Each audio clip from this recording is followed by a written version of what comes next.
Vacuum circuit breaker. The contacts break in a vacuum, using it as both an insulating and arc extinguishing medium, requiring a vacuum degree above 10 for Pa. Other types include magnetic blowing and solid gas production circuit breakers.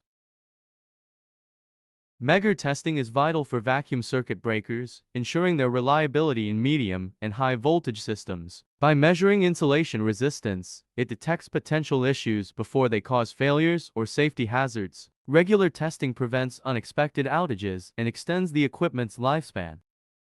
The test involves applying high-voltage DC current to the circuit breaker and measuring resistance between conductive parts and ground. High resistance indicates good insulation, while low readings suggest problems like moisture or damage, allowing for early corrective action.